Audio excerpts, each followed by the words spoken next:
The sound of rotor blades ripped through the mountain air, deafening and violent. The old military helicopter hovered above the cliffside, its shadow slicing across the valley below. And there, strapped helplessly to the landing skid, was Emma Rivers, her hair whipping like fire in the wind, eyes wide not with fear, but with something far more dangerous. She wasn't the one in trouble. The boys were IT had started just 2 days earlier at Ridgeview Academy, an elite prep school where the children of generals, businessmen, and politicians strutted through hallways like they owned the world. Emma was a scholarship student, a quiet, brilliant engineering major who built drones in the lab while others spent their weekends at parties. She wasn't from their world, and that made her a target. The ringleader was Cole Hastings, son of a powerful colonel, flanked by his friends Brent and Mason. They called Emma Rotor Girl because of her obsession with aircraft and her quiet demeanor. The nickname became an insult, whispered, then shouted, then carved into her locker door, but Emma endured. Every taunt, every shove, every cruel prank. Her mother had raised her to fight battles differently, not with fists, but with focus. She believed strength wasn't loud. It was steady. Then came the day of the flight demonstration.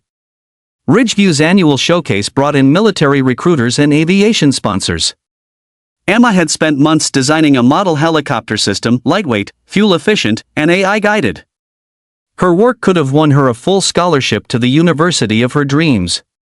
But Cole and his friends had other plans. They cornered her that morning in the hangar, laughing, tossing her blueprints in the air like confetti. "Let's see how Rotor Girl flies without her toys," Cole sneered. Emma tried to snatch her notes back, but Mason grabbed her wrist. "Relax, we're just helping with your presentation," he said, smirking. By the time she realized what they were planning, it was too late. The demonstration began with a roar as the helicopter lifted off the pad. It was supposed to be an unmanned test flight. But the bullies, wanting to teach her a lesson, tied Emma's harness to the landing skid as a cruel prank. The audience thought it was part of the show. Cameras flashed.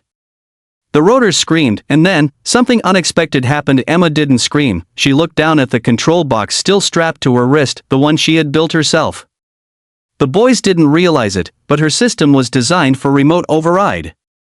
Every circuit, every motor, every fail-safe responded to her. Her fear shifted into focus. She activated manual control.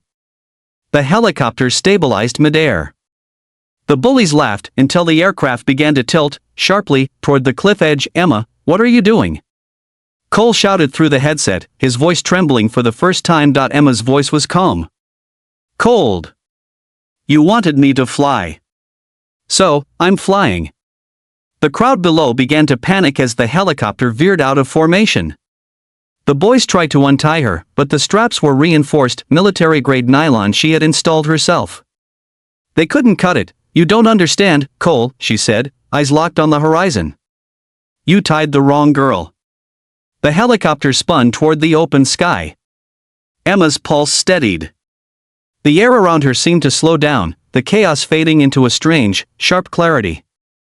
She remembered her father, an Air Force pilot who had died in a training crash years ago, telling her once, "The sky doesn't forgive arrogance.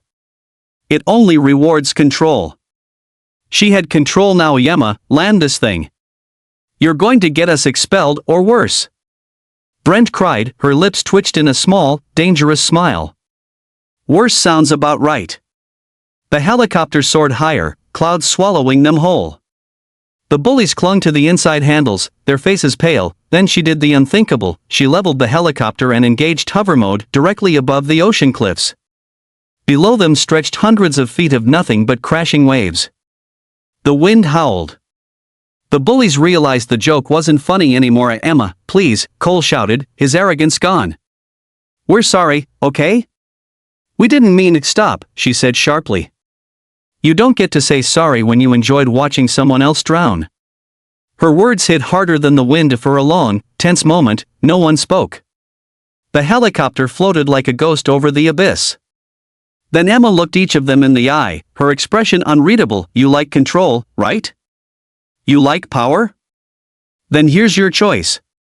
She pointed to the side door, wind blasting through it. "You jump. Or I do."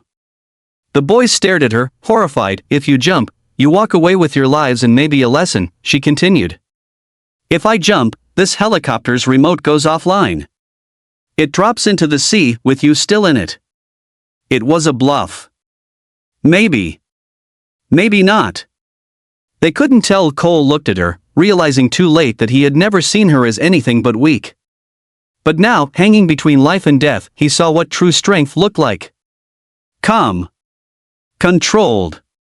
Righteous. One by one, the boys unbuckled. Brent went first, trembling, his parachute catching the wind.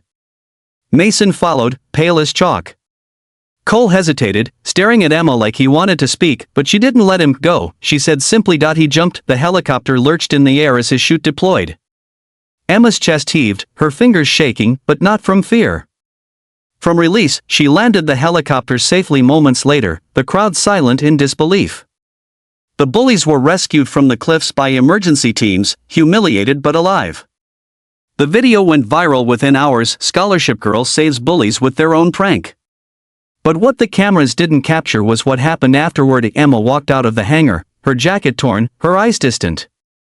The school principal tried to speak, but she didn't stop. She went straight to the edge of the airfield, where the wind from the rotor still stirred the grass. She looked up at the sky, the same one her father once ruled, and whispered, "I did it, Dad. I didn't let them break me." Months later, Emma's design was picked up by a major defense tech company. She received a scholarship offer she hadn't even applied for. The bullies transferred out quietly, their families trying to bury the scandal, but Emma didn't care about revenge. She had found something better: strength. Dignity. Flight. She had faced cruelty, humiliation, and fear, and turned it into power, and every time she stepped into a cockpit after that, she remembered the day they tied her to the helicopter, and how she made them jump.